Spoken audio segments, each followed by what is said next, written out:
খনন চলছে নরসুন্দা নদীতে। বেরিয়ে আসছে কালো মাটি সঙ্গে গাছপালার অংশবিশেষ। নদীর দুপারের মানুষ জ্বালানি হিসেবে সংগ্রহ করছেন এসব। স্থানীয়দের মাঝে কসম নামে পরিচিত এ মাটি সংগ্রহের পর তা শুকিয়ে রান্নাবান্নার কাজে ব্যবহার করেন স্থানীয়রা। ময়মনসিংহের নান্দাইলে নরসুন্দা নদীর নাব্যতা বাড়াতে খননের উদ্যোগ নেয় পানি উন্নয়ন বোর্ড। সম্প্রতি ১৩টি খনন যন্ত্র দিয়ে নান্দাইলের চংভাদেরা গ্রামে নদী খনন শুরু হয়। ৭.৮ ফুট খননে নিচ থেকে বেরিয়ে আসে কালো মাটি।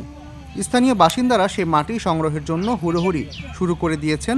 কে কার আগে বেশি সংগ্রহ করবে তা নিয়ে গ্রামের মানুষদের মধ্যে দেখা যায় এক ধরনের প্রতিযোগিতা। মানুষের জন উঠাইছে, এই সব দিক দিয়ে উঠাইছে, এই দিক দিয়ে উঠাইছে, পরে কইছে এটি জলে চুলার ভিতরে দিলে এইটা সুহায়া পরে এই লাড়কি বানায়। এর আগেও এখানে এমন কালো মাটি পাওয়ার কথা জানান স্থানীয়রা। এবার মাটির সঙ্গে গাছের অংশবিশেষও পাওয়া যাচ্ছে। এটা আগে দেখছি, আর আমরা ছোট সময় দেখছি এটা ওই সার দোকানে এই এটা তুলতো, তখন নদীর সাইডে দেওয়া থাকতো, তখন এই সার দোকানে নিত নিয়ে এটা শুকাইয়া এই চা তৈরি করতো। এই যে জানলাম মনে হয় যে এই 15-20 বছর আগে যখন উড়াইছে তখন মানুষে কলে আছে যে দেখি কেমনি হরে বা রোদ লাগাইয়া এই হরছে জ্বালানি থেকে দিছে। নদী খননের পর কালো মাটি বের হওয়ায় মাটি সংগ্রহ করে তা পরীক্ষার জন্য পাঠানো হয় বলে জানিয়েছেন কৃষি বিভাগ।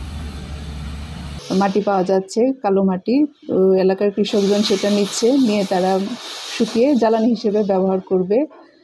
তো এখানে যদি কার্বনের উৎস বা জৈব পদার্থের কোনো উৎস থেকে থাকে, এই ধরনের সম্ভাবনার কথা আমরা শুনতে পাচ্ছি।